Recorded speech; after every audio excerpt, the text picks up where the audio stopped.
point. We're going live on YouTube. Preparing. Oh, great. Hello, YouTube.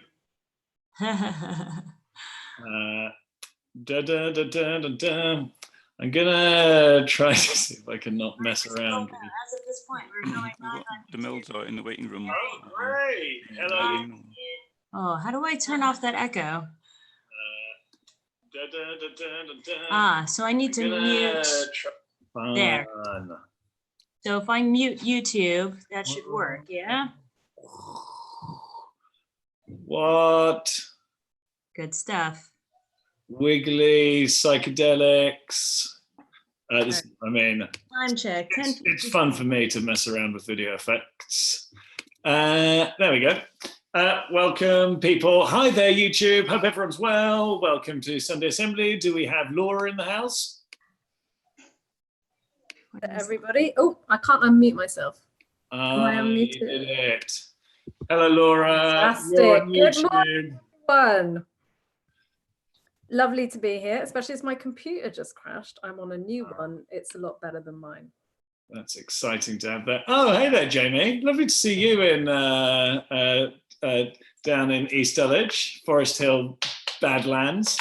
Forest Hill Badlands. I'm in Honor Oak Park. Oh, shut up. Just round the corner. Honestly, I'm discovering more people are my neighbours since going onto Zoom than through years of Sunday Assembly. It's a very, very revealing, odd thing. Maybe one day in our mandated governmental daily constitutional walk, we'll come across each other. Oh, that sounds, yeah. 2 meters, obviously. I went for a drink in the park, which was where we stayed apart, and I did feel quite like I shouldn't have done that. But did you sit down? Yeah, it's a sort of secret park where, oh, don't judge me. No parts are secret from Corona. I wasn't flying. There we go.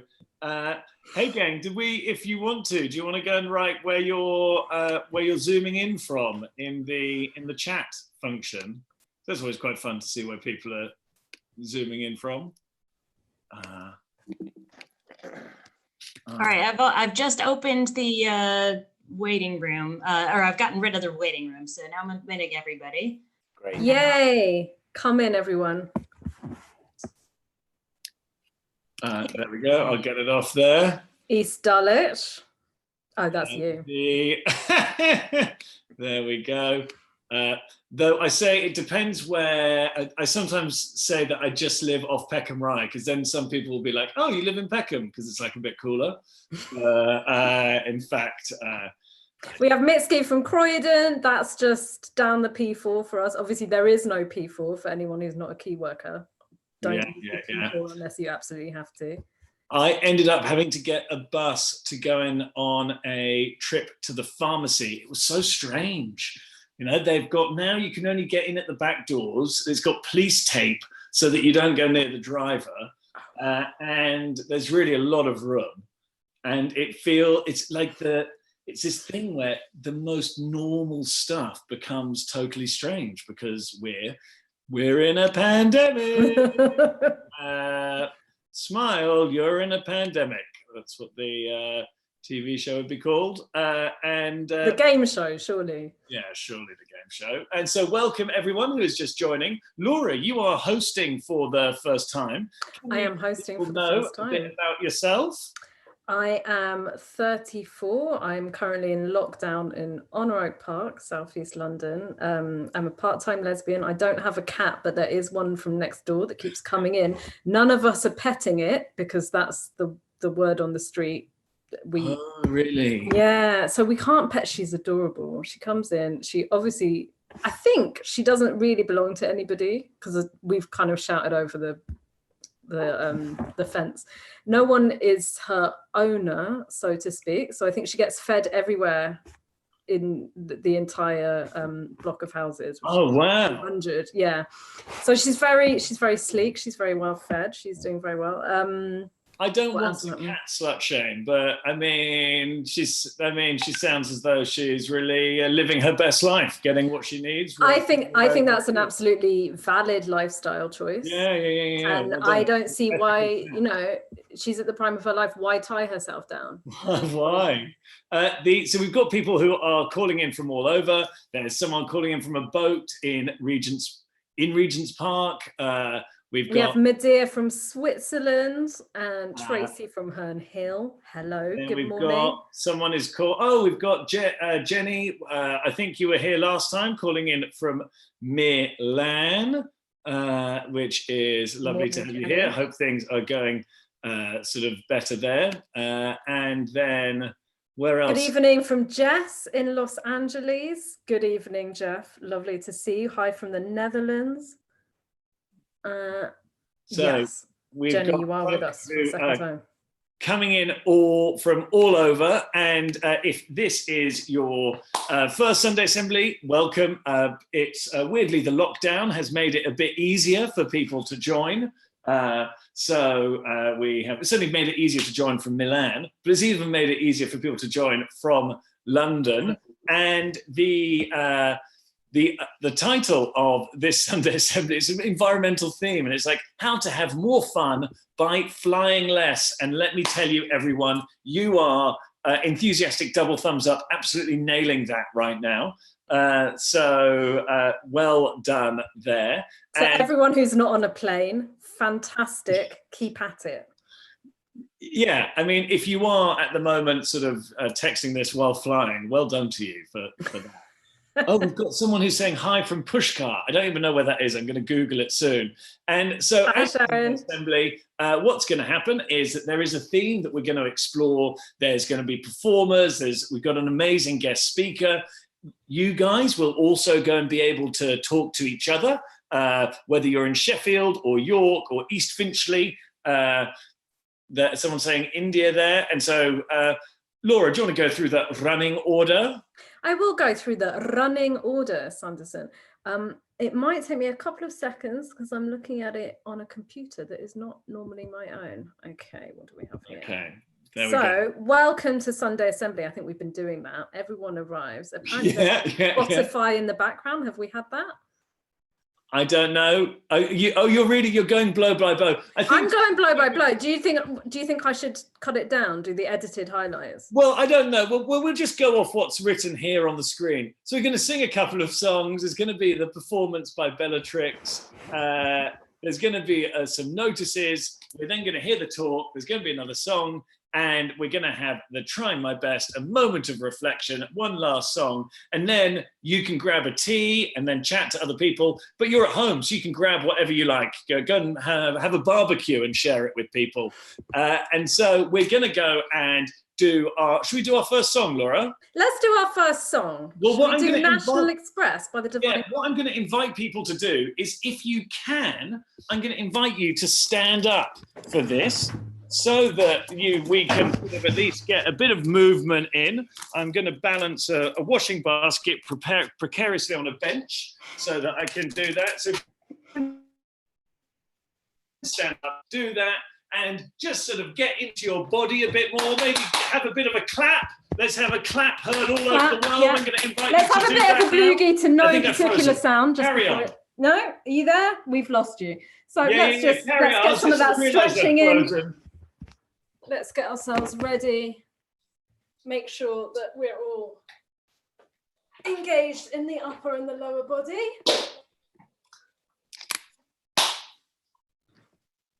Is this song playing? Well, we're going to play the song. So. Are we going to play it? Here it is. Here we go.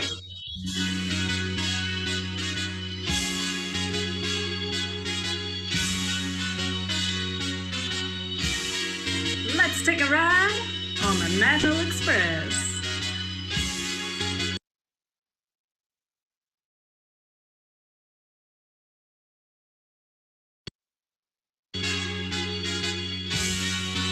All right.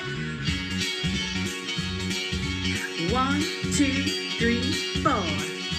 Take the National Express. When your life's in a mess, it'll make you smile.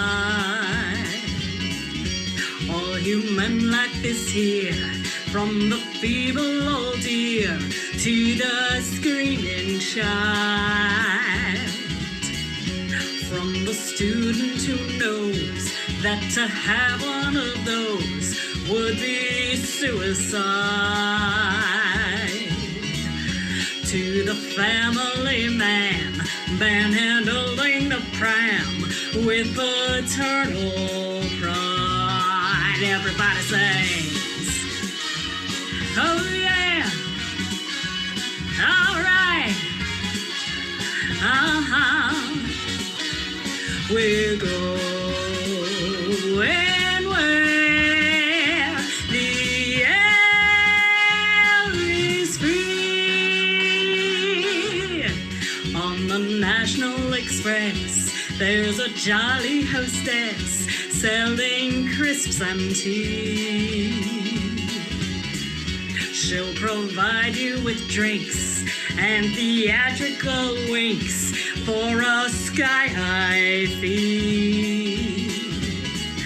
Mini skirts were in style when she danced down the aisle back in '63. But it's hard to get by when your arse is the size of a small country. And everybody sings, all right, oh yeah, we're going where the air is free. Tomorrow belongs to me. When you're sad and feeling blue, with nothing better to do, don't just sit there feeling stressed. Take a trip on the National Express.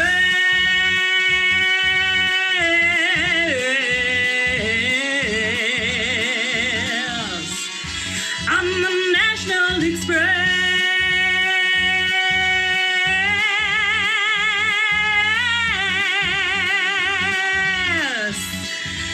Let's go.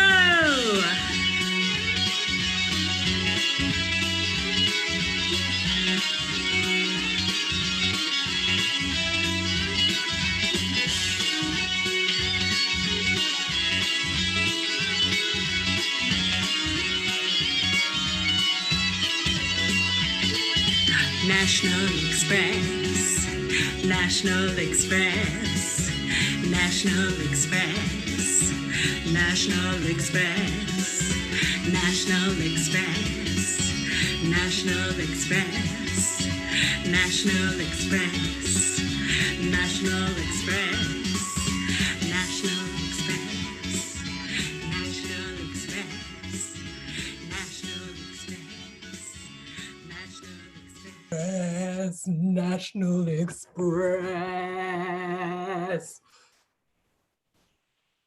Oh, well done. Stephanie, can we unmute everybody? Got this thing going. Laura, Yeah. question for you. What is better than a one song?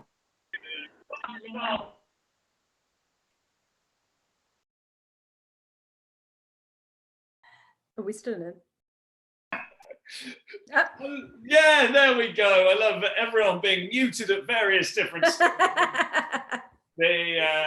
there we go. Shall we have a second song? Yes. Let's have a second song. What should we? There we go.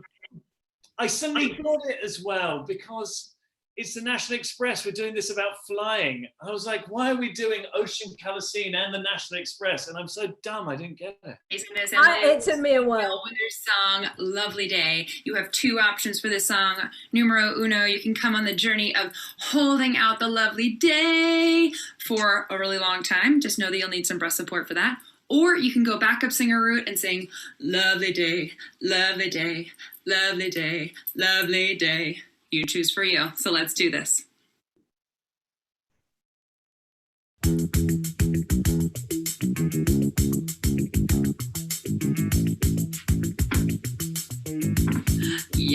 it is so groovy. Put it in your whole body. So let me dance along. All right, here we go. When I wake up in the morning, love, and the sunlight hurts my eyes,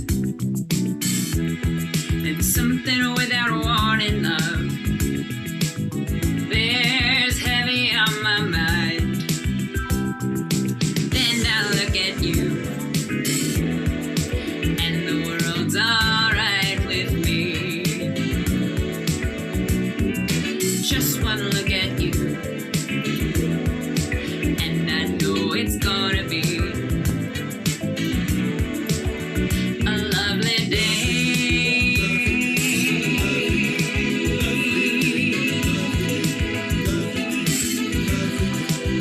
A lovely day.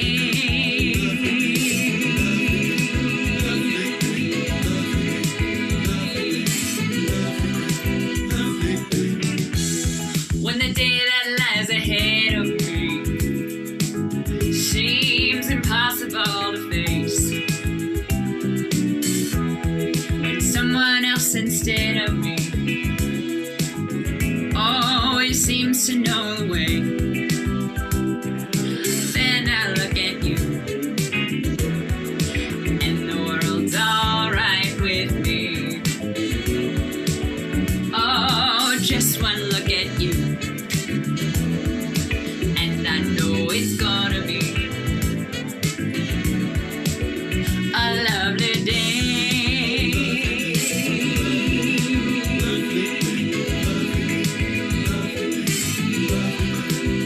A lovely day.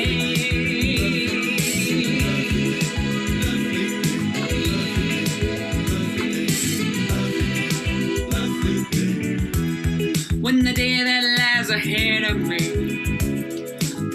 oh, seems impossible to face,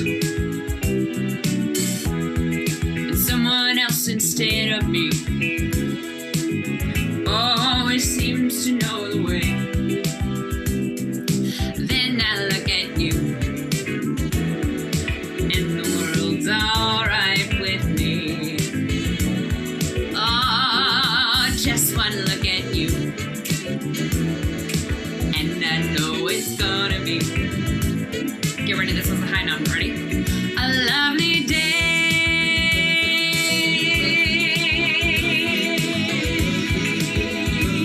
Okay, this is a really long one. A lovely day.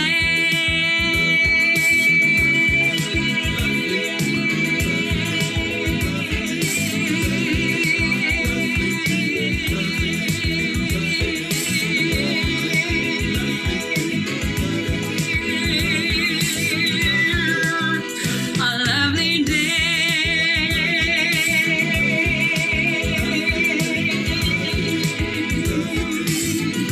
Get down with your bounce out. A lovely day. You got a crap in there. All right, so last one. Here we go. A lovely day.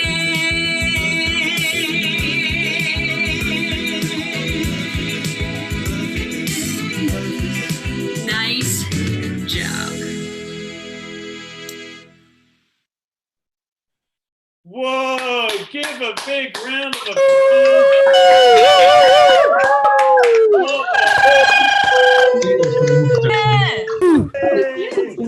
Oh yeah, they unmuted it. Very, very impressed there by Grace. I mean, that last note she did. That was Oh. incredible. Were you hitting the high notes, Sanderson? I have to say, I was Yeah. taking the back up. I started off doing the backing singer one, and then for the last one, when she said, I'm going to go for the really high one, I went for it, and I really failed. And I've got I think my son just woke up. So, yeah. I don't like to, you can probably hear me because you're only slowed away on you. And I did get the, but I just don't have the staying power.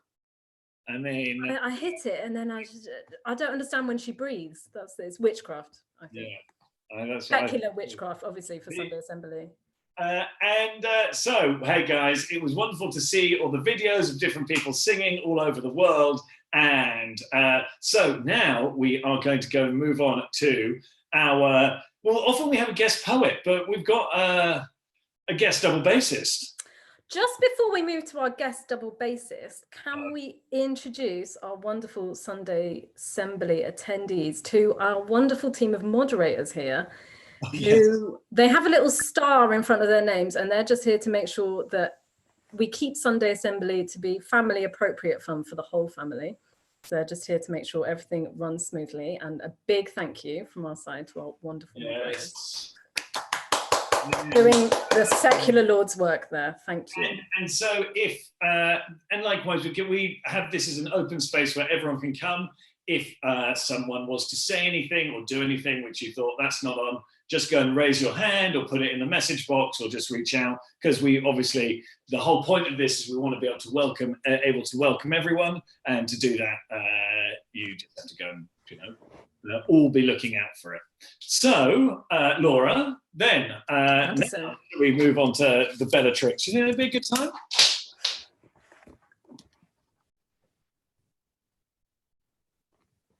Okay, things are oh, here we are. Okay, there we go. What's happening? And is it happening? Is it not happening? What, maybe while it's not happening, we should give a quick introduction. Okay, yeah. So Sunday Assembly is a community where we gather to go and celebrate life. We've got a motto: live better, help often, and wonder more. And our purpose is to help everyone live their life as fully as possible. So there's lots of different things which happen. You're going to hear about lots of them today. And then a key one is us gathering together like this. We normally do it in person. And can you imagine? I can't actually remember in person. Can you remember in person? Yeah. It sounds very dangerous. I think it's been like this for... And then each one's got a theme, and the theme one is how to have fun while flying less. And we are going to investigate what environmentalism means to us in a different way, in various different ways. And Laura, how well do you think you're doing in the environmental stakes at the moment? I mean, I'm not driving anywhere. I'm not flying anywhere. I'm not ferrying anywhere. I haven't even taken a National Express coach anywhere. How are you doing? I mean, yeah, of late, pretty good. And it's weird being in London, and there is something, I don't know, but seems like it's true all over the world. There's, the air is different.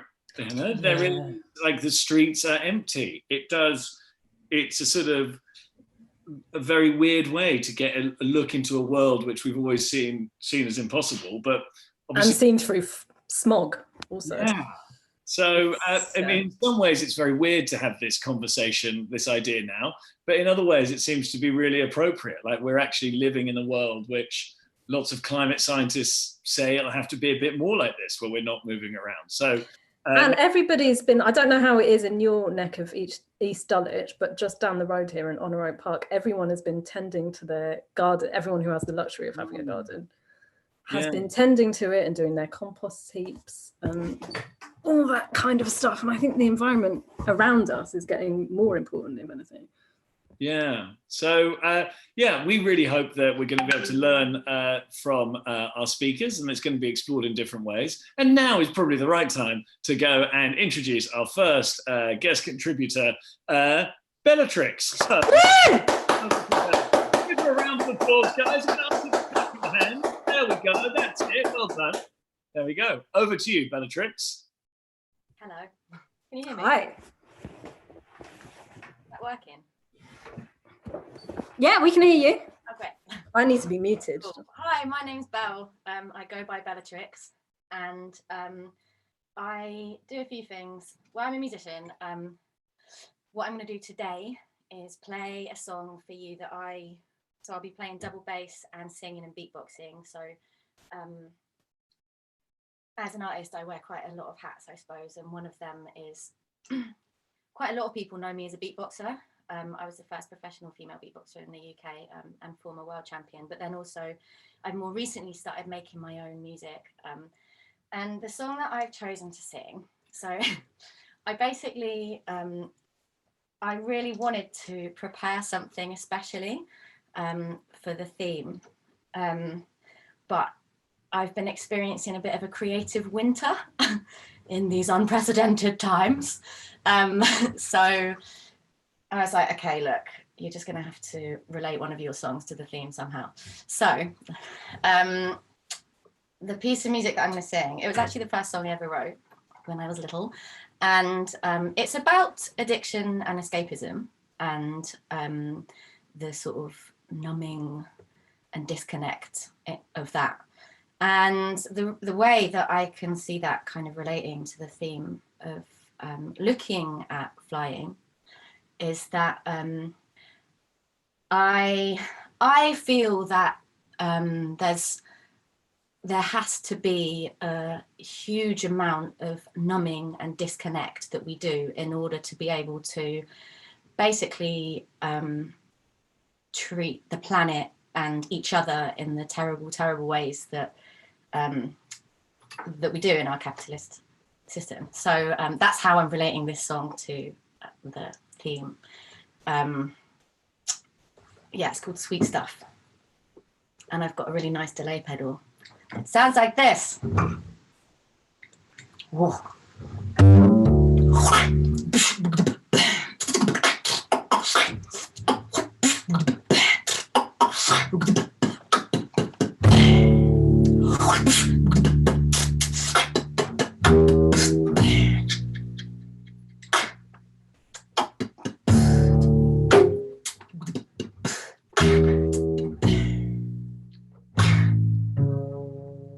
Sweet stuff.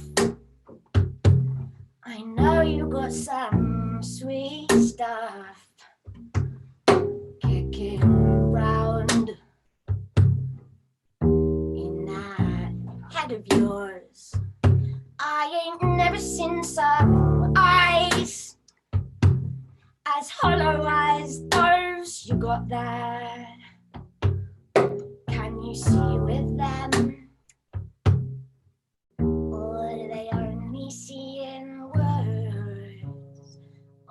Weird boy, look what you've done. Sitting here, it's only you. I've seen you smile, and it suits you. I've seen you smile, and it's nice.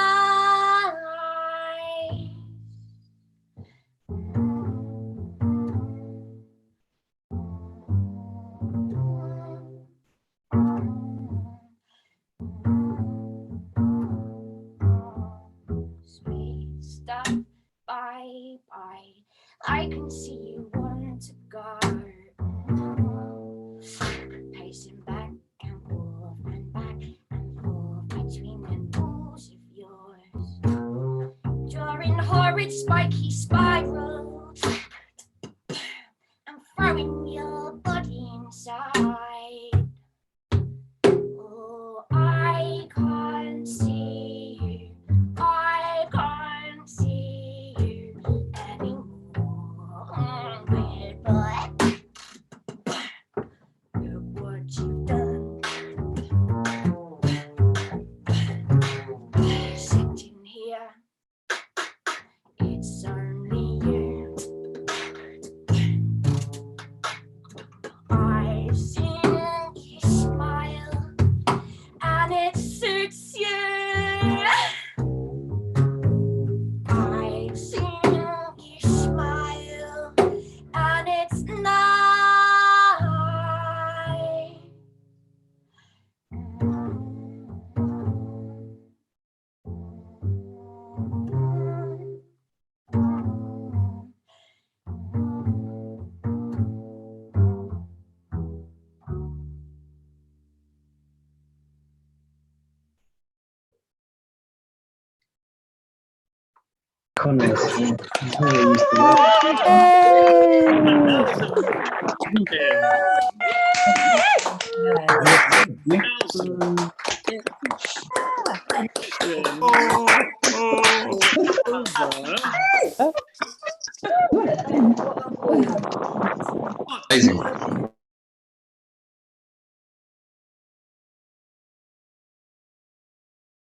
total entertainment. It's like a sort of performance version of the Dutch total football of the 70s.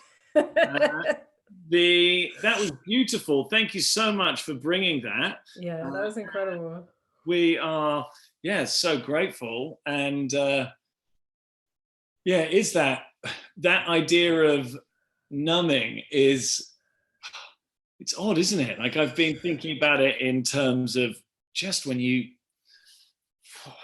go and see, there'll be some message. It's like, 884 people died yesterday. And you go, how on earth do you know, if there's a terrorist attack and sort of 2 people die or 4, or, say it's, we know the background of each and every person, and we're really made to feel it. And it's just, we seem to have a certain capacity to feel pain if it's sort of presented in certain ways and not in others. And so, hey, thank you so much. I'm going to ask everyone to give a round of applause to Sunday assembly. I'm really distracted. This is quite fun. And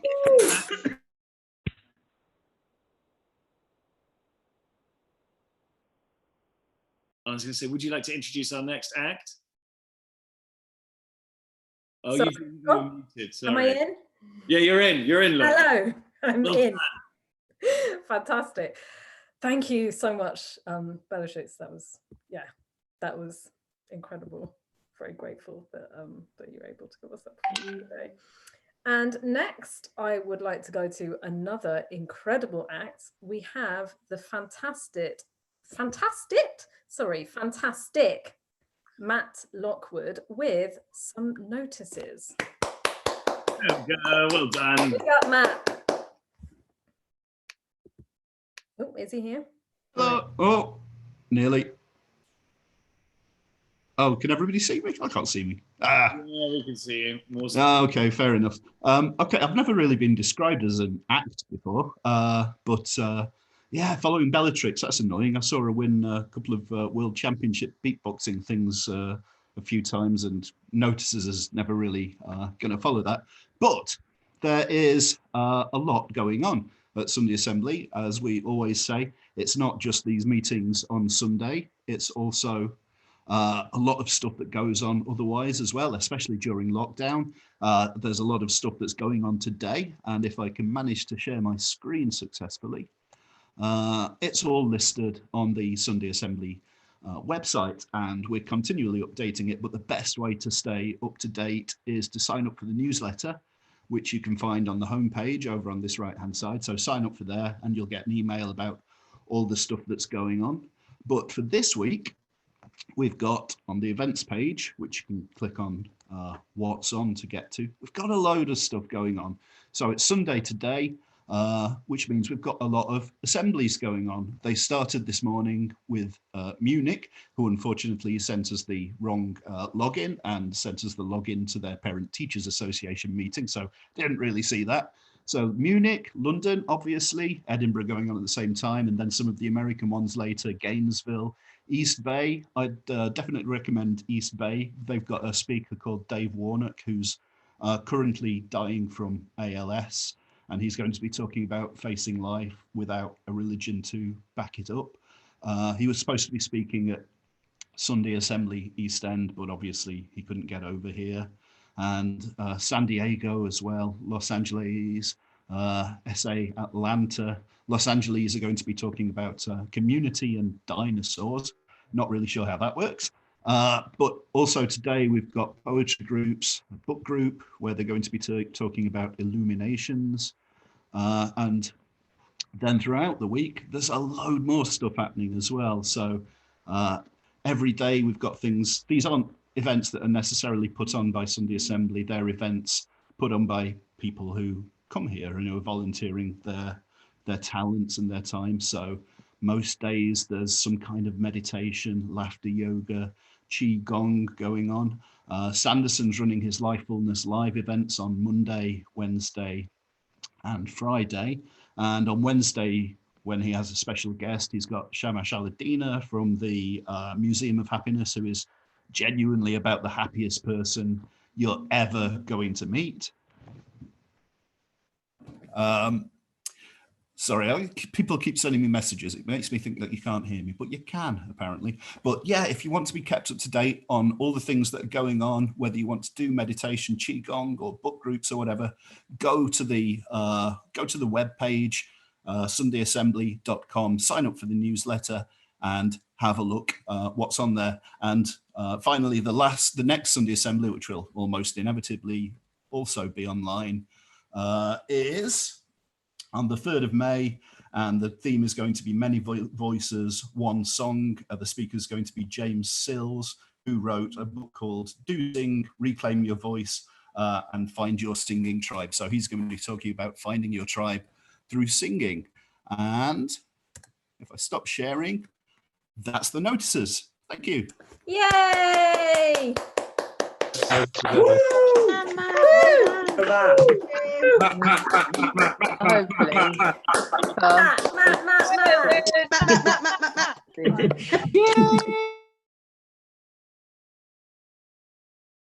You've been muted, Sanderson. There we go. And so thanks so much for sharing that, and thanks to everyone for contributing so much. Those notices were particularly meaningful to me because they made me remember that I had agreed to speak at Sunday Assembly East Bay over Zoom today. So so a little sort of acting as a diary there. And so thanks to everyone in the community who is really doing all these things, and as well as obviously the folk who are coming to them. It's going to be this sort of stuff which not only helps us get through this, but my big hope is that we go and learn some practices which we're able to continue doing in the future. So Laura, I'm going to pass over to you now. Thank you, Sanderson. So talking about practices that we might be able to engage in the future, at a time when not many people are flying at all, I would love to invite Anna Hughes, our speaker from No Fly, to give us a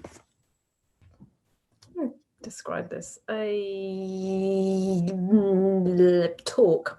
By the way, I love what you're reaching for. You're like, at Sunday Assembly, I'd always been satisfied to describe it as a talk. But is it as a presentation? I think because there's something a bit PowerPointy about the screen share. And I'm thinking, summon a word. What is it which will sum this up? Is it a seminar? Is it? But I went through all the options, Sanderson. I'd like you to know that I thought about a lot of different formats, and I decided that talk was indeed the appropriate term for what's coming up. You got it right the first time. That was great. But yeah, so should we give them a round? Should we give Anna a round of applause? Let's give Anna a massive round. All right, welcome.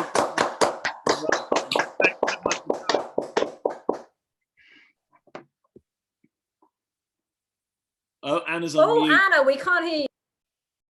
Can you unmute yourself? Still can't hear you. Only you. Okay, hang on. Oh, thank goodness. I was telling my screen that Steph has to unmute me, but here I am. Hurrah! Thanks so much for having me, everyone. As I've been introduced, I'll introduce myself quickly again. My name's Anna Hughes. I realise now I should have written this in mirror writing. So I'm Anna Hughes. Hang on, I'll just turn it around. Oh, no, we can see it. Oh, you can see it? Oh, yeah, that's incredible. Yeah. Excellent. So, I'm Anna Hughes. I'm the director of Flight Free UK, which is a campaign group that encourages people to fly less. If you want to look us up, we are at flightfree.co.uk, at flightfree2020 on Twitter and the Instagram. Also, me in a personal capacity, I'm a cyclist and an author. My personal website is annacycles.co.uk, and I'm at Eat Sleep Cycle on Twitter. So I'm going to talk a little bit today, tell a couple of stories along the theme, which is how to have more fun by flying less. So obviously it's a bit of a strange, as Sanderson has said, a bit of a strange time to be saying these things because no one can fly anywhere at the moment. But yeah, we're all kind of in our own isolation bubble. And I tell you what, it's no less nerve-wracking speaking to myself in my own home. But here we go. Okay, so I am a long-distance cyclist. I love riding my bike long distances. And because, of course, I don't fly, the places I go to have to be accessible without getting on a plane. So most of my adventures are here within the UK. A lot of them involve swimming in the North Sea, which is lovely but cold. So last September, I decided that I would swap the North Sea for the Mediterranean, and I would cycle across France to have a lovely warm sea swim for a change. So I'm now going to show, here we go. So here is my touring bike. Hello there, touring bike. And here is the journey I took on last September from Dieppe all the way down, oh, thank you, Laura, 700 miles down to Nice.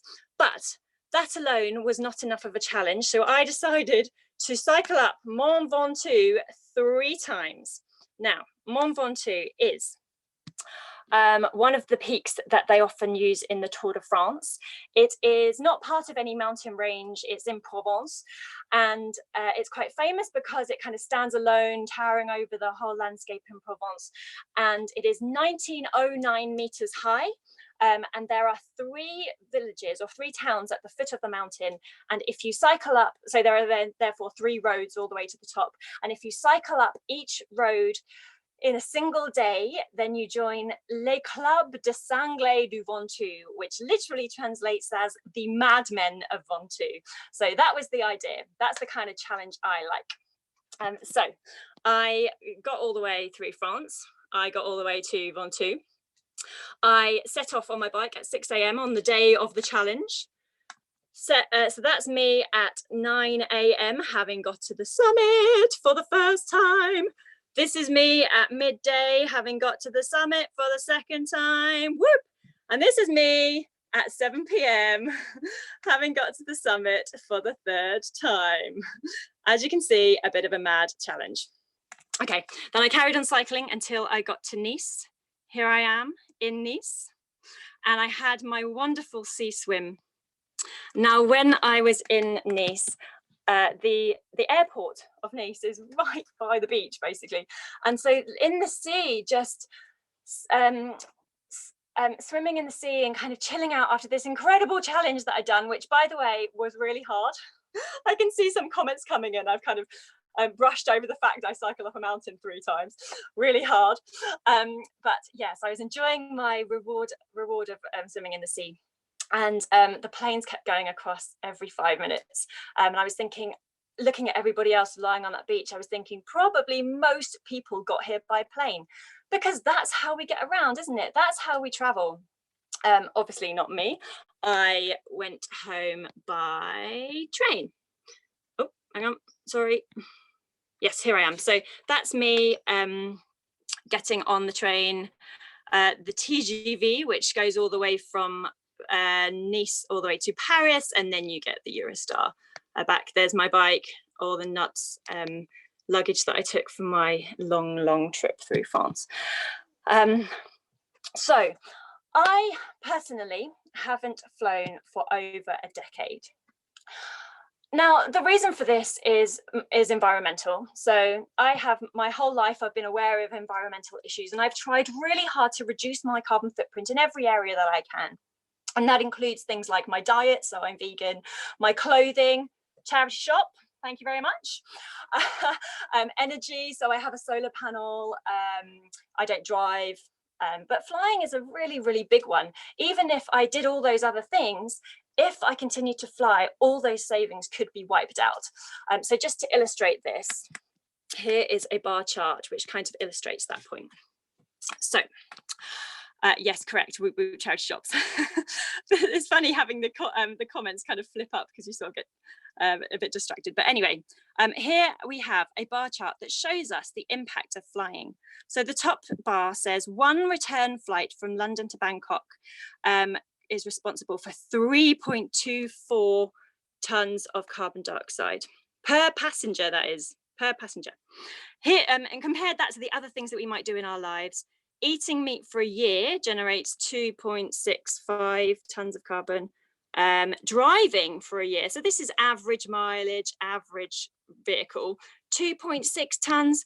But don't worry, guys. Don't worry, if we recycle all our plastic, we can save 0.21 tons of carbon. Now, obviously, the plastic problem is way beyond the carbon. So we're not just talking about the emissions from single-use plastic. We're talking about pollution in our oceans. We're talking about wildlife becoming problematic for wildlife, for biodiversity. Obviously, single-use plastic is a bad thing, but this chart does illustrate that these are the things we kind of are aware of. We're aware of plastic use. We're aware of our diets by and large. We're aware of driving as things that are not great for the environment, but we kind of tend to forget the aviation aspect. Now, just to focus on this vertical line here. So as you can see, it says annual sustainable footprint, 2.3 tons of CO2. This is a figure that has been provided by the Intergovernmental Panel on Climate Change, which recommends that for us to be truly sustainable and for us to live sustainably on the planet, we need to be responsible each for no more than 2.3 tons of carbon emissions per year. So you can see from the chart that most of our lifestyle aspects here in the West take us beyond that, which means we need to be addressing everything, but we need to also look at the things we could perhaps do without. So we need to eat, we need to clothe ourselves, we need to house ourselves. Do we need to fly to Bangkok to sit on a beach? Arguably not. So just to talk a little bit about what that means for our lifestyles. Of course, just to kind of explain a little bit more about the campaign, the Flight Free campaign, because I've been aware of this stuff for quite a long time, but recently, because we're now being told we have less than a decade to sort out our emissions in order to avoid irreversible climate change, I decided that it wasn't enough just me doing this. I wanted to encourage other people to do the same. So I set up the Flight Free 2020 pledge, which is asking people to take a year off flying. Now, who knew Flight Free 2020 would be quite so easy?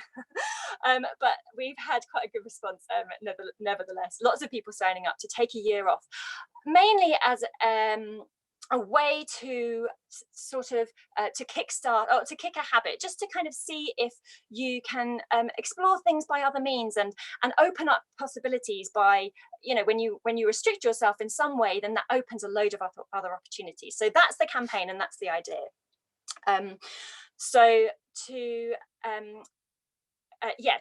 Some of the people in response to the campaign have said, oh, but that means, you know, travel gives us so much. Travel makes us understand the world. It allows us to understand each other. And I really, really agree with that. Absolutely.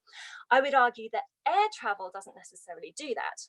Now, of course, not flying doesn't mean not traveling. The whole, as we've just seen in terms of from the bike journey and the train journey from Nice, that the whole of Europe is on our doorstep in terms of train travel. Especially the Mediterranean. Yes, it takes longer, but that's all part of it. The getting there is part of the holiday and part of the journey. You can get to Croatia in just over a day if you use night trains and you plan it carefully. That's incredible. It's a beautiful, beautiful country. And of course, most of us would think of flying there because that's how we get around. But if we rethink these things, then we can travel in different ways and ways that benefit us as well as the environment. So since I stopped flying, I haven't stopped traveling. I've been to Copenhagen, Germany, France, the Isles of Scilly, the Channel Islands, the Outer Hebrides, loads and loads of places in the UK. The UK is absolutely stunning. And we kind of overlook that because we feel like travel needs to take us far away. But let's not forget where we are. Let's not forget the treasures that lie under our noses. And there's so much to discover. But to use the Copenhagen trip as an example, by being on the ground, by being on a train, or whatever overland transportation you choose, you are understanding how the world connects. You are understanding how the landscapes merge into each other gradually. You are understanding how cultures connect as well. So as every station, people get off, people get on, the language steadily morphs to the language of the place that you're ultimately going to. And you connect with people in a way that you just simply don't when you get on a plane. So these are the benefits to overland travel that I have found just in my short journeys. Now, this is all kind of short haul within Europe, but you can still travel long distance. It just takes longer. So a couple of examples quickly. I know I've got a couple of minutes left. So this here is my friend Roger, who works as an academic at the University of Southampton. Now he went to China on a research trip and spent 2 weeks on a train. Now that is a very long time, of course, but he felt it was worth it because he wanted to live to his values, but also it gave him a unique insight and a journey he will never forget, an absolute journey of a lifetime. We also have Peter and Christine, who cycled all the way to the Great Wall of China, and they took a cargo ship back. Now, shipping is a massively polluting industry, and we can't forget that. But per passenger, on a like-for-like basis, the cargo ship would produce emissions 40 times less than the equivalent flight. So it really, really is drastic figures we're talking about here. Okay, so now, of course, all travel is off the table. But what we want to try and communicate is when travel restrictions are lifted, we want to encourage people to travel in those ways that is good for the planet, but also good for ourselves. And as Sanderson earlier hinted at, we have seen that because we're now all grounded, the amount of pollution, the number of emissions have vastly dropped. Now, of course, we here at Flight Free UK want people to choose to travel in climate-friendly ways because that's the decision they've made because of awareness of the climate. At the moment, we're forced to do that.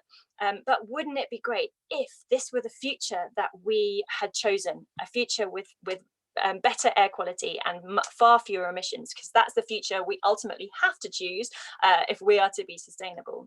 But of course, we need the structures in place, the system in place for this to be possible. And so a few of the comments that have come up so far is that alternative travel methods are much more expensive in many cases.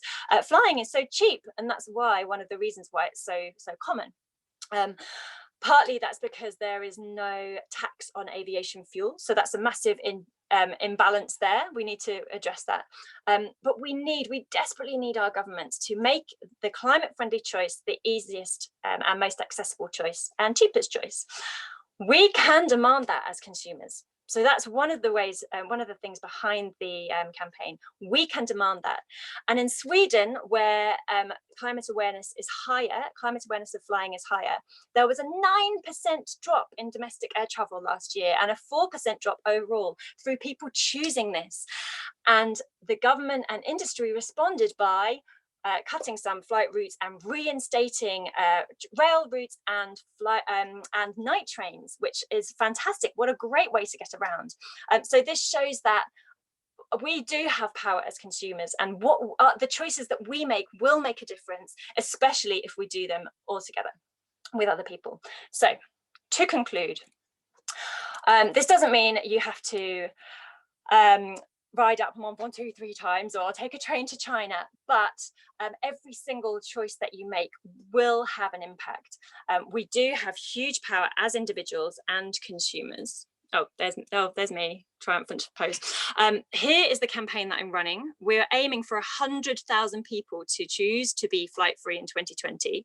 The website, flightfree.co.uk. So if you want to have a look, please do. If you want to sign up, please do read more on the website and see if you in the future can make those travel choices that will mean that we can have more fun by flying less.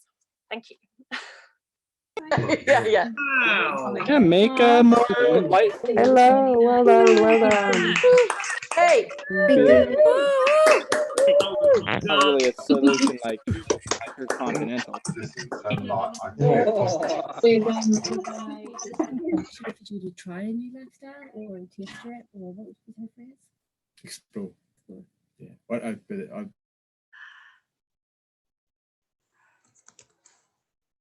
in the unfriendly, but I've just realized that obviously having the chat on is a bit differently, and it's great. I really love the conversation which is happening there.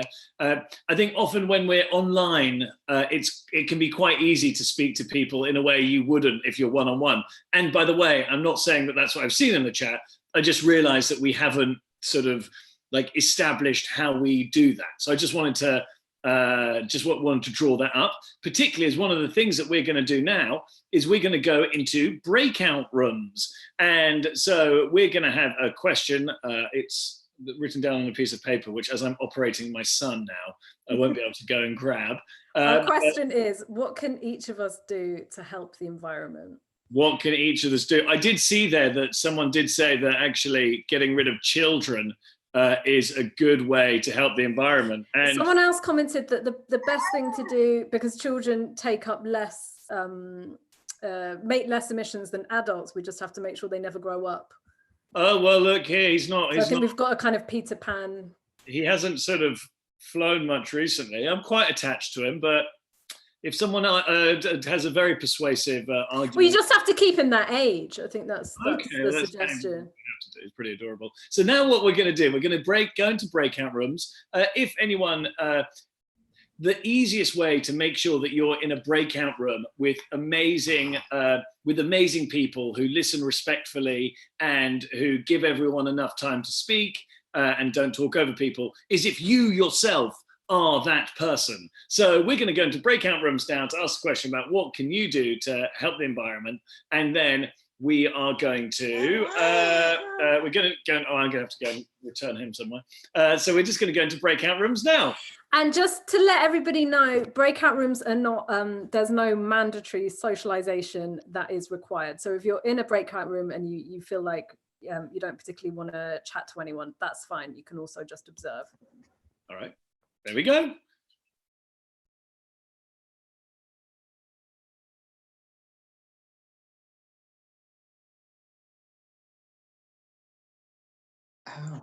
How do you do that?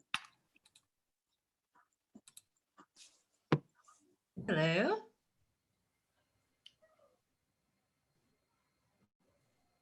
Hi, everybody. Who's in here? All right, so we've got 16 people in here. If you've been invited to a breakout room, though, you can go to the breakout room, or you can stay in the main room with me. There, so this is everybody who's here. If you go into gallery view, you can see everybody who's in here. And if you want to unmute, here, I'll hit unmute all, but if you choose to stay muted, that's fine too. So yeah, we just wanted to talk about different things we can do to help the environment. So if anybody has any ideas. Is anybody currently doing anything to help the environment? I tried to make my own yogurt to save some plastics, but in the end it did not work out because the milk also comes in plastic. So yeah, that was kind of not a very good idea. I'm trying to pick more recyclable packaging, but like I've got 3 cats, and so I try to give them the cat food that comes in cans because cans are more easy to recycle than the little plastic packets, but the cats don't like the canned food. So I went back to the packets. So it's a little frustrating. I haven't flown for over 12 years now. So wow, that's impressive.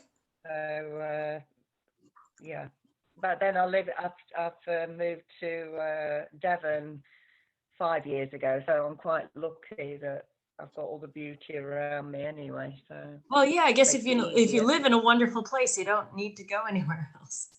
So nice. Lucky there, lucky. Well, all my family are in the US, so I go visit them usually twice a year. So yeah, definitely got a carbon footprint. I mean, I could try to take a transatlantic ship, but that would take a long time. Yeah, I'm not really sure if there are any alternatives. Well, at least my children reduced my flying carbon footprint because since we have 3 children, we never flew anymore. So. Oh yeah, it gets expensive. Yeah. So Julia, you're from the Munich Assembly, aren't you? And yeah, I've seen you on Workplace. Well, it's nice to meet you. Hi. Hi. So, oh, did you have an assembly already this morning, or? We had one, and I posted the wrong link in Workplace. That's what it was. Yeah. I posted the link for the parents' meeting of the school, which will take place on Wednesday. So please don't log in. Oh well, is the meeting going up anywhere where we can see it after? Again? Is it going to be anywhere like on YouTube where we could see it? I wanted to do that, but I wasn't successful installing that last night to get live on YouTube. So there was some kind of problem, and then I just thought, well, for the first run, we will just don't do it. Yeah, that's fine. We didn't do a stream for the first one. Part of the reason we didn't do a stream for the first one is because we had copywritten music. I basically just took videos off of YouTube that were the original songs with just words on the screen. But this time we were able to make our own videos. And according to YouTube rules, they do something called Content ID, which means that they've got computers that scour all of the videos on YouTube for any published content, and then they just give a percentage of the ad revenue to the publishers. So we don't have to do anything. It's kind of amazing. Oh wow, I didn't know that, because we will actually pay something to this German agency today for our music. Ah, okay. Maybe I mean, I hope this is okay. I hope we don't get in trouble, but based on the things that I've read, fingers crossed. Hope we're doing okay. Of course, now I'm saying all of this and it's on YouTube live right now. I'm gonna get a slap on the wrist for this. But it was fun making the videos. Oh, wait till you see the last song. Oh my gosh. Because the previous songs were just a singer with a backing track, but the last song, we've got all the different members of the band to record their parts, and Matt was able to bring them all together. Okay, so it says all breakout rooms will close in 56 seconds. So everybody's gonna come back in here in a minute. All right. Hi, everybody. Hey, guys. Welcome back. Once everybody's back, we'll mute everyone again. Thanks, Steph. Yeah, we'll continue with the rest of the program. More songs. More songs. We have 10 more songs.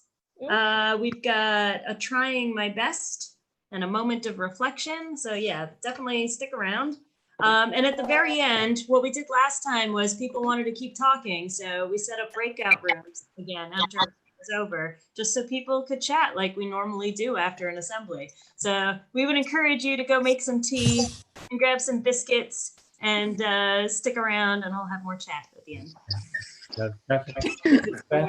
Steph looks like he is old. That's a way to say it. Oh, that was fast. Hey. Welcome back, everyone. James is freaking me out with his avatar.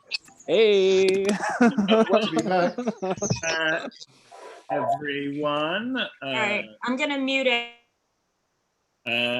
Lovely to go and have a chat. In its infinite wisdom, the breakout rooms decided to put Laura and I in the same breakout room so that we could have a chat, which is nice. It was really good to dig deep. There we had one. Oh, hold on.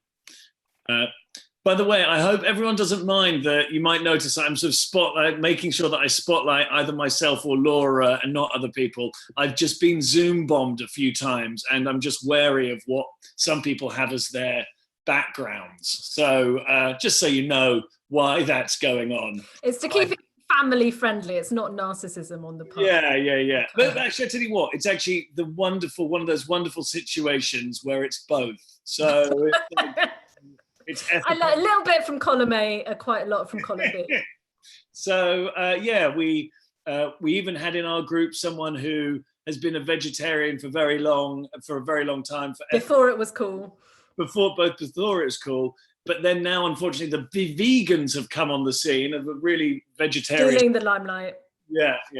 So look, we really hope that you were able to have a good connection with people. We're now moving into another song now. I'm going to ask people, I'm going to invite you to stand up for this. And what I might also do is just to invite you, like, it can be quite a lot to actually be concentrating on a screen for that long. So maybe just take a moment to just go for a short walk away and just stand up and get some energy going before we go and do a song, just so that this doesn't end up dragging and it is an uplifting event and not just an excessively long webinar. So if you can move around, please do move around. Do a few shoulder rolls. If you're cradling your laptop like I am, because you've got no desk, you can do a little bit of a down low, a little bit of an up high. Dance with yourself. Dance with yourself, dance with your laptop.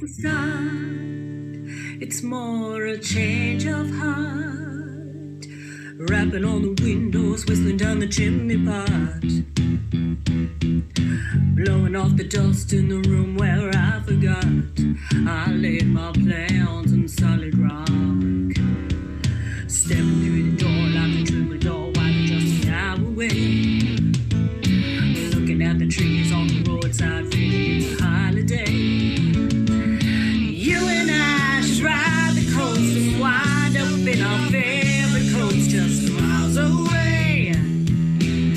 Roll a number, write another song like Jimmy heard the day he called the train. Oh la la, oh la la, oh la la, oh la. He sips another rum and coke and told a dirty joke, walking like Groucho, sucking on another 10, rolling on the floor with the cigarette burns, walked in. I miss the crush and I'm home again, stepping through the door with the night star while I'm just an hour away, stepping to the sky in the starlight, feeling it's a brighter day. You and I should ride the coast and wind up in our favorite coast just miles away. Round a number, round another song like Jimmy heard the day he called the train. Oh la la, oh la la, oh la la, oh la. You and I should ride the tracks and find ourselves just waiting through tomorrow.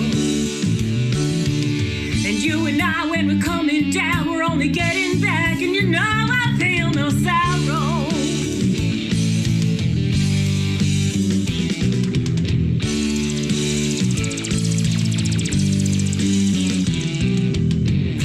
Oh la la, oh la la, oh la la, oh la la. When you find the things to get wild, don't you want days like these? When you find the things to get wild, don't you want days like these? When you find the things to get wild, don't you need days like these? When you find the things to get wild, don't you want days like these? Last days. Oh la la, oh la la, oh la la, oh la la.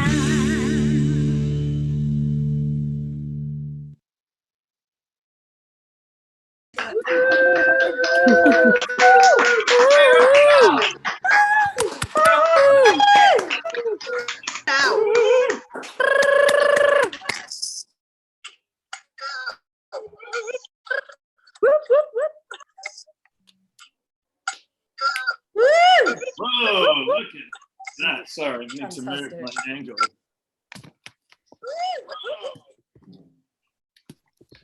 So now we are moving on.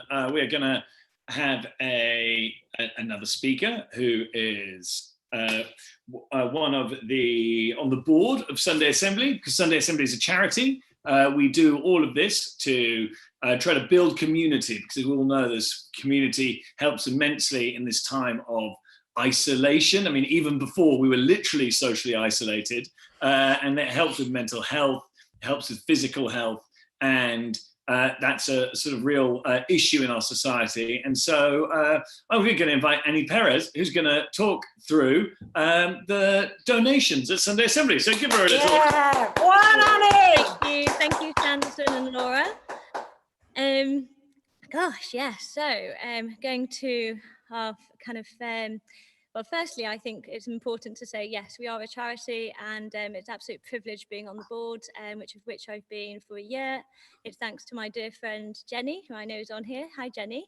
That I'm even introduced to Sunday Assembly. And like many of you, sometimes it's word of mouth or a friend, or just somehow you get to know something special like this. And, you know, at times like this, I'm really thankful that that we have something like Sunday Assembly to bring us together, and it's just amazing to see so many people from around the world being here today. It's fantastic.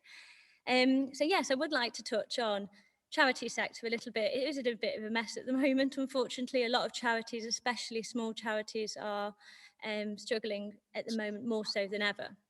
But if I park that for the time being, because there is something special I'll mention later on, I would like to mention to you how, you know, usually we have like a little bucket that goes round at Sunday Assembly. We don't have a virtual bucket, but what we do have is text to donate. And so that is something that we would sort of really appreciate if you could. We've set this up. It's a new thing that we've done, and but we'd really like your help. So if you could donate £5, then please do. You'd need to text 5SA Zoom, and it's the 5 at the end. You can change that number to whatever you like. It could be a 3, could be 10, and that would be the amount of money you wish to donate. So it's 5SA Zoom, and then whatever number means at the end of it means how much you'll donate. That would be really, really helpful, and it will continue going towards making sure Sunday Assemblies can still function. Although we are not in Conway Hall, there are loads of costs attached, especially the transition into the digital world. So thank you for that. And I think, you know, as much as giving one-off is amazing and really, really helpful, and that's really excellent and truly, truly helpful. I can't tell you enough. There is other ways of giving. And that includes regular giving. So if you would prefer more of a consistent way of giving to Sunday Assembly, and that is really, really helpful. The reason why I say that is because when people give regularly, it kind of helps the charity to function on a more consistent basis. It tries to help us to make plans for the future, as well as sort of say a huge thank you to all of our regular donors at the moment. But if you want to be part of that community, please, please set it up. It's easy and it's simple. The details are on the slides. It's also on our website, of course, and that would be super. Now, there is one final thing, I'm afraid, to do with fundraising related things. And as you know, the marathon, the London Marathon, has been cancelled, but there's one huge thing that's taken off, and we've got something special lined up, and I'm ready for the big reveal. So London Marathon has changed its name at the moment, just temporarily, to the 2.6 Challenge. And this is going to hopefully raise a heck of a lot of money for charities around the UK. And Sunday Assembly is doing something for this, and I won't reveal it yet. I just want to hit on what the challenge, or what it's going to happen. It's a national challenge, like I said. It's supported by a lot of different organisations, but it could be supported by you. And I want to tell you a little bit more about that. So, for the big moment, what is Sunday Assembly doing? And we'll be doing next week a dance off, true Sunday Assembly style, for 26 minutes. All you need to know is that you need to bring yourself,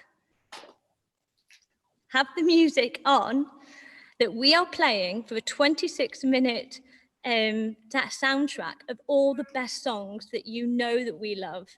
And the theme is going to obviously be challenge, because we're in a challenging time. It's a 2.6 challenge, and we really, really want to dance our butts off. next Sunday. So if you can join us, we will launch this on Tuesday when the next newsletter goes out. If you don't have a newsletter at the moment, not signed up to it, please do follow what Matt said. We'll pull it on the calendar. You can join us next Sunday at 12 o'clock for 26 minutes of pure dancing. And yeah, an opportunity just to have a good time. So thank you very much for listening to me. I know I've gone on for a lot there, but look forward to seeing you next week. Bye.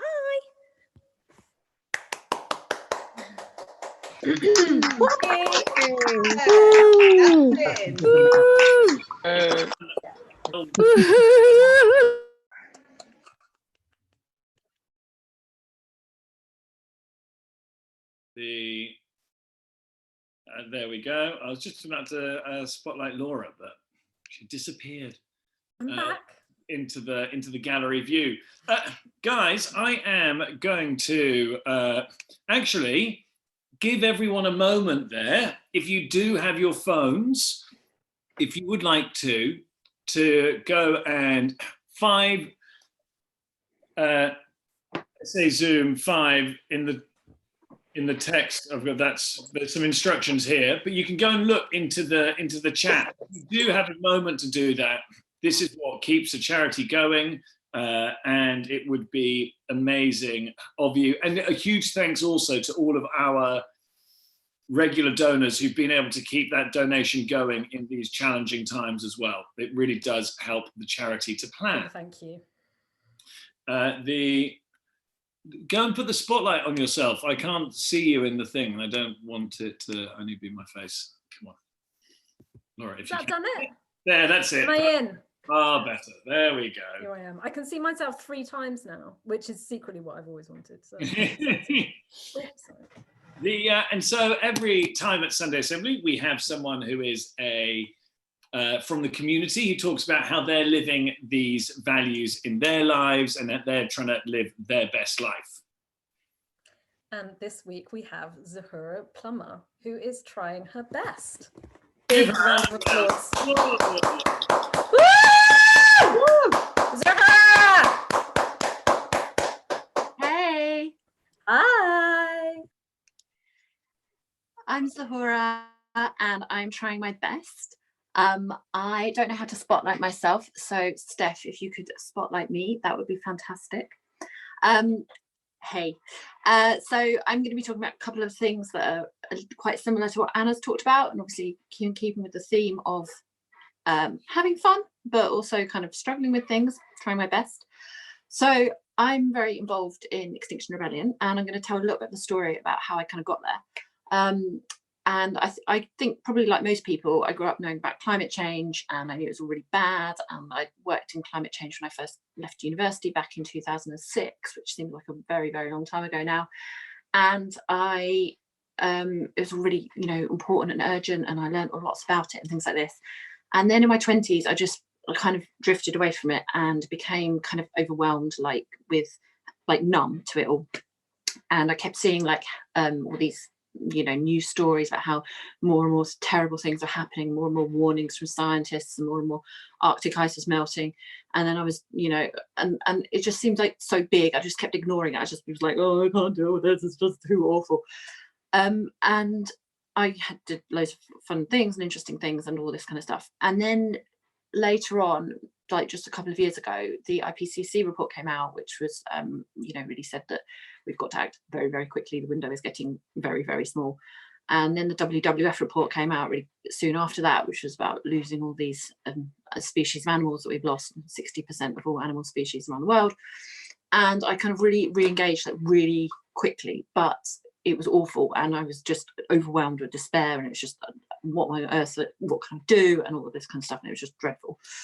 And so I was no longer blocking it out, which is great, but I was completely paralyzed. And then happily at that time, I met this boy, and he had really, really beautiful eyes. And he told me about this thing called Extinction Rebellion, which I'd never heard of, and how everyone was going to go and get arrested and all this kind of stuff. And because he had such beautiful eyes, I went and looked them up, and I was like, whoa, these guys are talking about this with the urgency that I think it needs. And I went on to a training weekend, and about a week after that, I was on the streets of London getting arrested, mainly to impress the boy with the beautiful eyes. That's not a good reason to do it. We don't glorify arrest, and please don't do it for reasons as stupid as those. And I'm not going to talk any more really about XR and what's happened with that, because I want to talk more about what I'm personally trying my best with, and I've only got 5 minutes. So one of the things I do a lot is for XR is I give the talks, public speaking, and so I talk a bit about the science and then talk a bit about the movement. And so because of that, I have the dubious pleasure of sitting down occasionally with some climate scientists and saying, have I got all this right? Is this all correct? Da, da, da, da, da. And every time I do, I sit down and go, really? Really? Are you sure? Like, are you absolutely sure that that is what, yes, you're that certain? And they're like, yep, it's going to be that. And yep, well, it's going to be something like that. And it's going to be pretty bad. And every time I leave, being kind of going through this kind of wave of emotions again, which sort of are slight disbelief. Like, I go back out into the street and I'm like, I can't believe that people are just walking around doing their normal things. And this is true. I also go through rage and anger and, you know, the, you know, very great power structures that are keeping us in this channel. I feel complete despair, and I feel also complete existential kind of numbness. Oh, well, there's no point doing that thing. I might as well not do the washing up. I'm not going to get that job. I'm not going to do that, because what's the point in anything?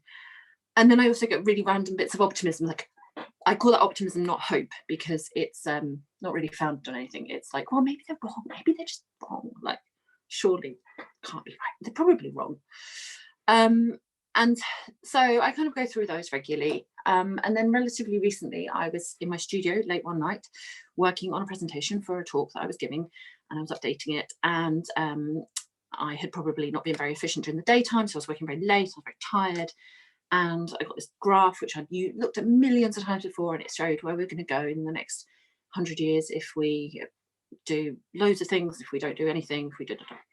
And I was just staring at the graph, and it's like a very big graph. It's saying some really appalling things. And I just went to the corner of my studio where the door is, and I just stood out in the rain. And it was in a particularly inspiring place I was standing. It was like the back end of like a community centre where my studio is. There's a drain and some bricks and a bit of gravelly, weedy path. And I just burst into tears and just looking at the sky. And I just felt like I'm never, ever going to be angry ever again with what the weather, you know, with what nature gives us, because we have done such a lot of shit. Sorry, I'm not supposed to swear on this. And if you had like told me, if I was you sitting at home listening to me and you were like, oh my God, she was crying over a graph, I would be like, oh, before I'd had this experience, I'd be like, oh, she's so in touch with nature. But now I've had that profound and private experience. It doesn't sound like very much, because that's how profound private experiences often are when you try and relate them to people. I feel a significant amount more peace. Like, I definitely still go through all of those waves of anger and despair and disbelief. But I definitely feel a more profound sense of I'm doing something, and whatever the pros and cons of Extinction Rebellion, and we have made a lot of mistakes, I have taken action with other people. I haven't just not done anything and not engaged, and I had remained in that kind of numb like space where I was just scrolling past headlines. And so I've definitely tried my best. I still feel all those things, but taking action with other people is like the single most brilliant way that I can possibly say that, like, to overcome those feelings of numbness and despair and hopelessness and anger. Like, it is just the single best way thing. The worst thing to do is nothing, I think.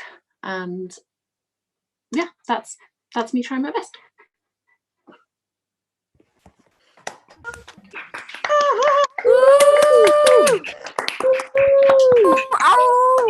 Amazing. Thank you.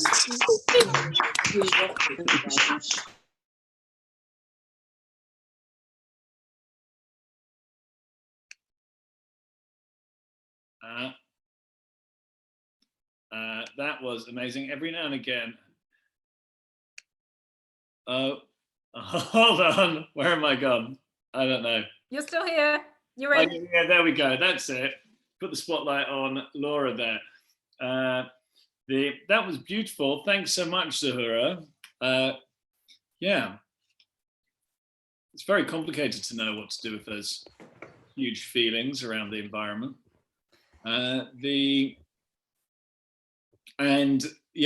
Finding, as with almost, I mean, my advice in almost every situation is go and gather with other people and try to do it. But, you know, we can't gather with other people, but we can still work together on these things. And that's the answer to, you know, almost every single issue which comes up. So thanks so much for sharing that, Zahura. That was beautiful. Thank you. And we keep coming back to this thing of numbing and connection. Yeah. Today, which is really interesting.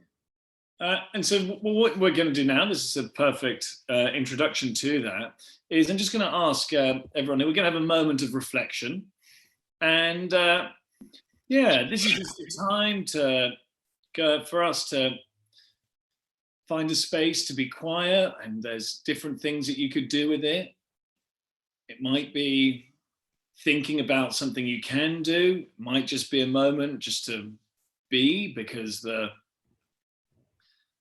past month has been overwhelming, and just a moment of quiet would be good. Or maybe it's something to go and connect to, you know, whatever sort of difficult feeling it is, or, you know, urgent call that sometimes it's easier to ignore. But whatever you want to do, I'm going to invite you to shut your eyes and just to join us all in a moment of reflection.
Thanks so much to everyone there. I opened my eyes actually a while back, and I just enjoyed the thought of Laura being broadcast with her eyes closed out onto YouTube, and everything like, what's this channel? Well, Laura's got a pretty low bar for what content is nowadays.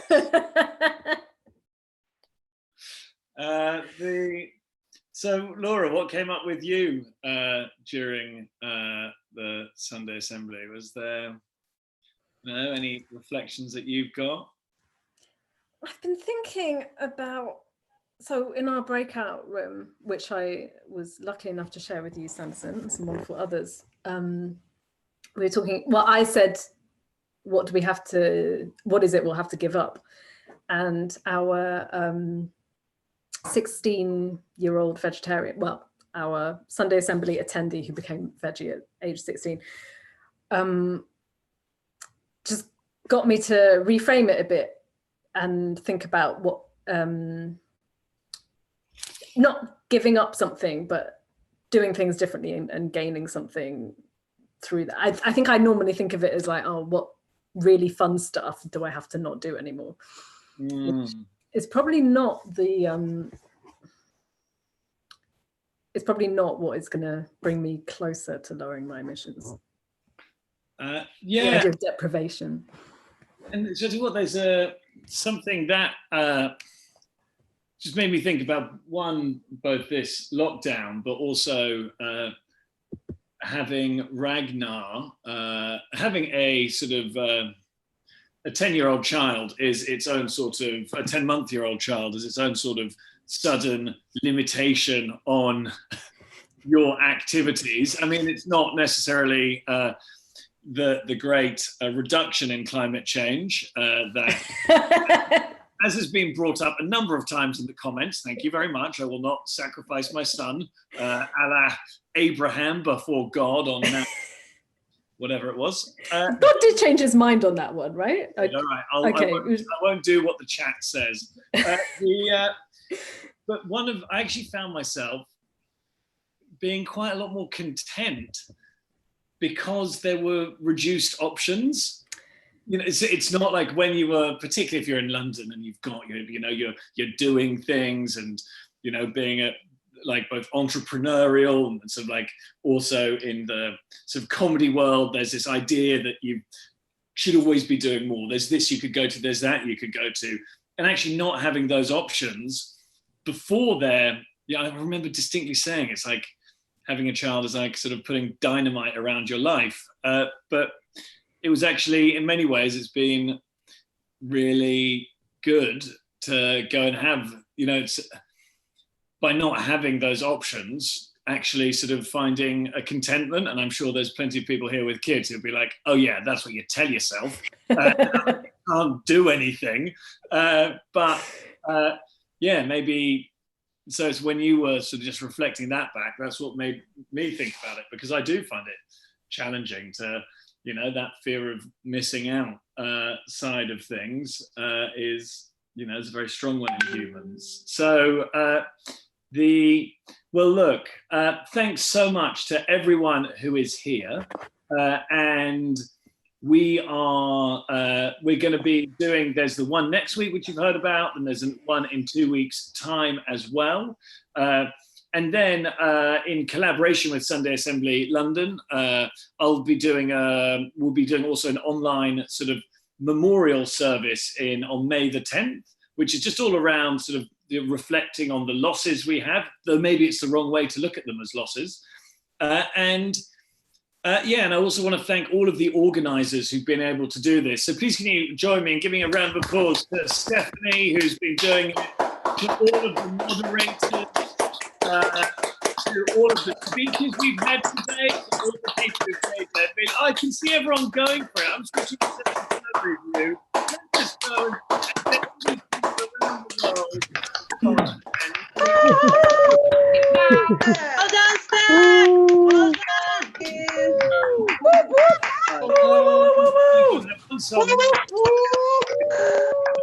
done! Keep on being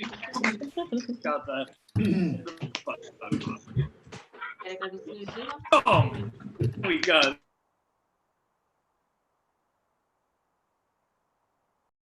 You're muted. No, I'm muted. I thought the song was going to start. I was like, song. That's when the band starts. Can we give a quick shout out to our band as well? Thank you so much for the incredible work that you've done. Steph, people are very excited about seeing you twice. Amazing. All right, guys, really give it some welling whenever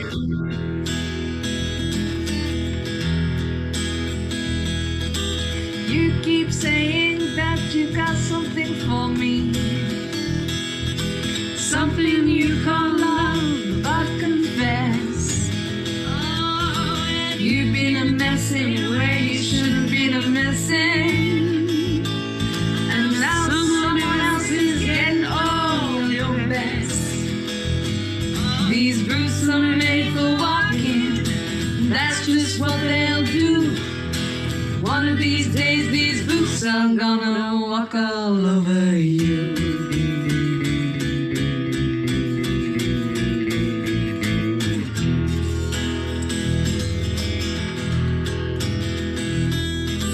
You keep lying where you ought to be truthing.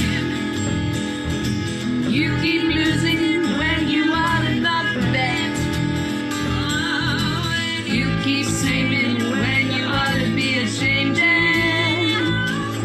What's right, but you don't be right yet. Well, these boots are made for walking, and that's just what they'll do. One of these days, these boots are gonna walk all over you.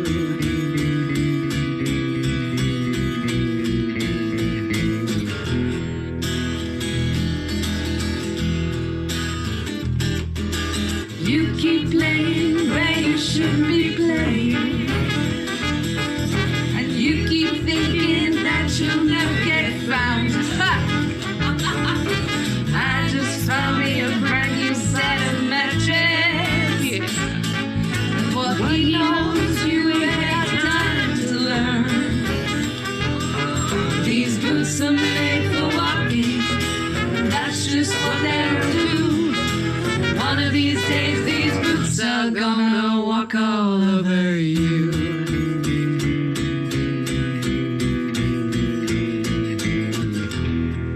Are you ready, Boots? Hell yeah. Stop walking.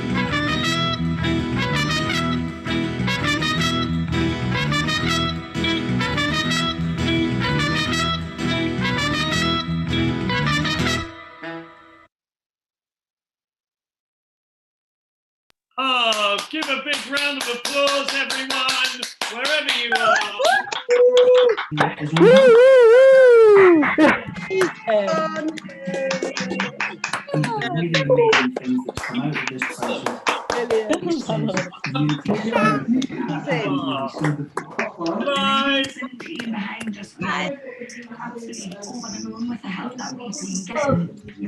Anybody wants to stick around for some more breakout rooms, you can. Go grab some tea. Yeah, let's have breakout room. All right, so about the same size. Yeah. We'll do some 5-minute breakout rooms. Breakout rooms?